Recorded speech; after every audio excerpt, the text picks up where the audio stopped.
بسم اللہ الرحمن الرحیم۔ اللہ اکبر، اللہ اکبر، اللہ اکبر، لبیک لبیک لبیک یا رسول اللہ صلی اللہ علیہ وسلم۔ الحمد للہ رب العالمین، والصلاة والسلام علی خاتم النبیین سید الاولین والآخرین وعلی آلہ واصحابہ اجمعین۔ مولاي صلی وسلم دائماً ابدا علی حبیبک خیر الخلق کلہم۔ السلام علیکم ورحمۃ اللہ وبرکاتہ۔ رب ذوالجلال کے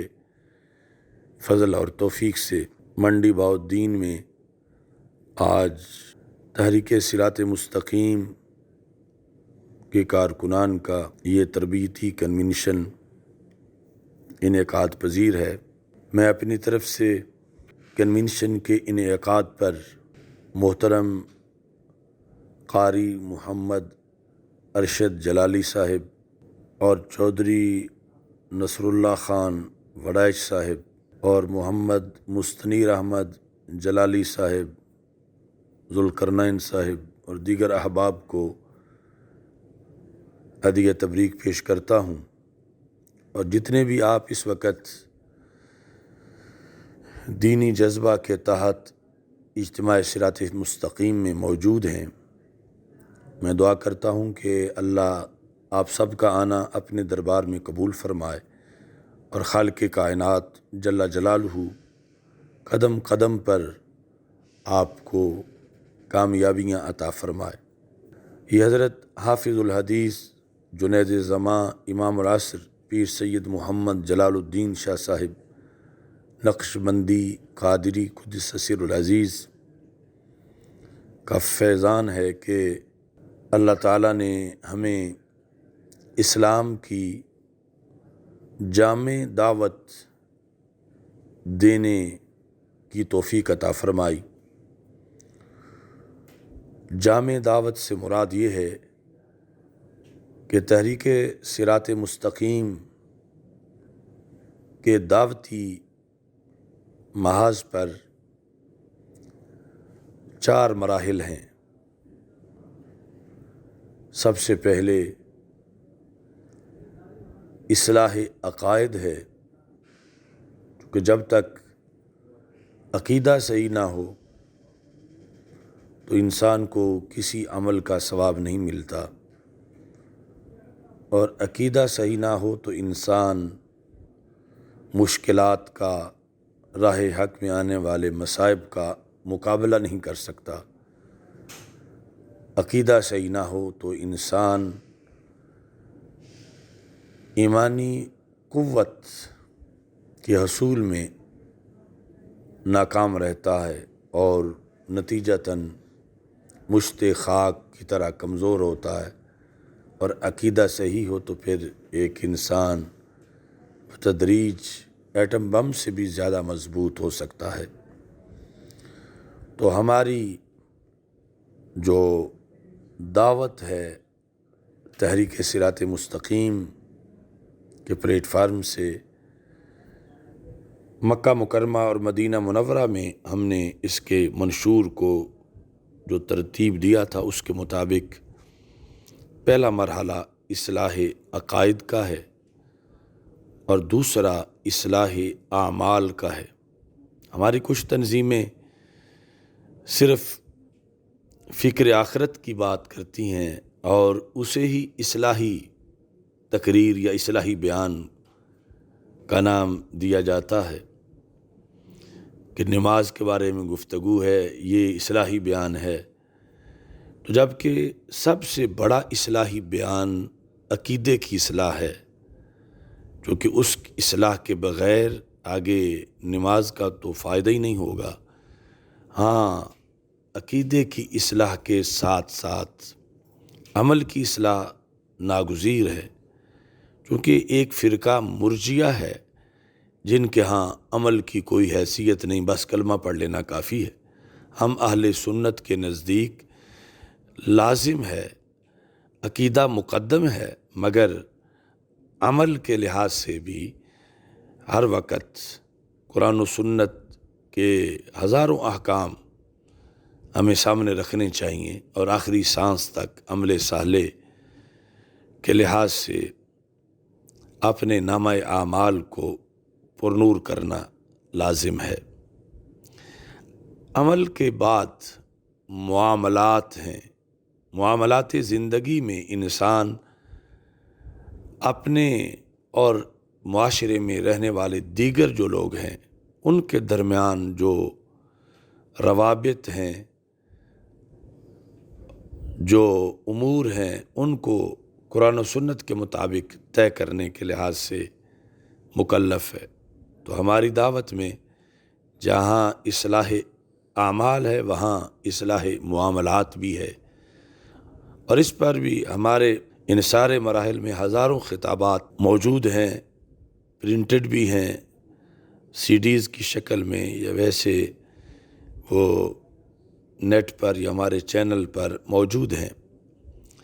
چوتھا مرحلہ اصلاح نظام کا ہے، اور یہ سب سے مشکل مرحلہ ہے۔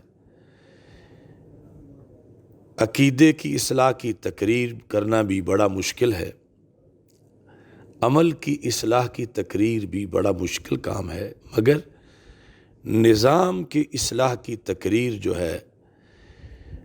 بہت ہی مشکل ہے، چونکہ امریکہ جو نیو ورلڈ آرڈر مسلمانوں پہ مسلط کرنا چاہتا ہے، اس کی براہ راست ٹکر نماز سے نہیں، اس کی براہ راست ٹکر نظام سے ہے، چونکہ ہم قرآن و سنت کی روشنی میں نظام مصطفیٰ صلی اللہ علیہ وسلم کے دعوے دار ہیں، اور حکم ہے ہمیں کہ ہم اپنی زندگی نظام مصطفیٰ صلی اللہ علیہ وسلم کی روشنی میں بسر کریں، کیونکہ نظام صحیح ہوگا تو پھر نیچے سارے شعبہ جات صحیح ہوں گے۔ نظام یوں ہے جیسے حوض ہوتا ہے، تو مچھلی جتنی بھی پارسا ہو بالآخر حوض کا اس پہ اثر ہوتا ہے۔ اس بنیاد پہ ہمیں نظام کی تطہیر کی طرف بھی توجہ دینا ہے، اور نظام کی تطہیر کا شعبہ ہی ہمارا تحریک لبیک یا رسول اللہ صلی اللہ علیہ وسلم اور تحریک لبیک اسلام ہے۔ اس بنیاد پر زندگی میں ہمیں جو حکم ہے کہ صرف دین اسلام قبول ہی نہیں کرنا بلکہ اس دین کو ہر دین پہ غالب کرنا ہے، اس غلبہ اسلام کے نبوی مشن کے یہ 4 مراحل ہیں، اور ان چاروں مراحل کے لحاظ سے کرنٹ ایشوز پر باخبر رہنا اور دوسروں کی بھی رہنمائی کرنا، اس کے لیے جوش جذبے کے ساتھ ساتھ حالات کا گہرا مطالعہ اور قرآن و سنت کا گہرا مطالعہ لازم ہے، تاکہ جو بھی نئے حالات ہوں فوراً ان کے لحاظ سے قرآن و سنت کو دیکھا جائے کہ اب ہمیں کیا کرنا ہے۔ تو اللہ کا کروڑوں بار شکر ہے کہ رب ذوالجلال نے ہمیں یہ صلاحیت عطا فرمائی کہ جس سے جو بھی جس قدر ہی حالات حاضرہ کے اندر کوئی تبدیلی آتی ہے، کوئی نیا حملہ ہوتا ہے، کوئی سازش اسلام کے خلاف کی جاتی ہے، تو حتی المقدور یہ دعویٰ نہیں کہ ہمیں ہر سازش کے بارے میں پتہ چل جاتا ہے کہ یہ سازش ہو رہی ہے اور ہر سازش کا جواب ہم کما حقہ دیتے ہیں، ایسا نہیں، لیکن کوشش یہ ہے کہ جو بھی اسلام پر حملہ ہو اس کے جواب میں ہم کمر بستہ ہوں اور اپنی بساط کے مطابق ہم اس کا جواب دے کر اپنی آخرت کو سنواریں۔ تو اس بنیاد پر آپ سارے حضرات کا ساتھ درکار ہے۔ ایک تو آپ میں سے ہر ایک کا جو انفرادی اپنے اللہ اور اللہ کے رسول علیہ الصلوۃ والسلام سے جو معاملہ ہے، اس میں کل آپ کو قیامت کے دن شرمندگی نہ ہو، یہ پلیٹ فارم آپ کو یہ دعوت دے رہا ہے، اور دوسرا کہ ہم آپ کے تعاون کے ساتھ اس سلسلہ میں جاندار اور بھرپور کردار ادا کر سکیں، جس کا اجتماعی طور پر ہمیں قیامت کے دن جواب دینا ہے۔ تو اس خالص نیکی کی دعوت غلبہ اسلام کے لیے، غلبہ اسلام کے طریقوں کے ادراک کے لیے، غلبہ اسلام کے طریقوں کو اختیار کرنے کے لیے، پاکستان کے اسلامی تشخص کی حفاظت کے لیے، نظریہ پاکستان پہ پہرا دینے کے لیے، اور بالخصوص عقیدہ ختم نبوت اور ناموس رسالت، ناموس الوہیت، ناموس صحابہ و اہل بیت رضی اللہ تعالی عنہم پر پہرا دینے کے لیے آپ لوگوں کا منظم ہو جانا از حد ضروری ہے۔ اللہ تعالی ہم سب کا حامی و ناصر ہو۔ وآخر دعوایا ان الحمد للہ رب العالمین۔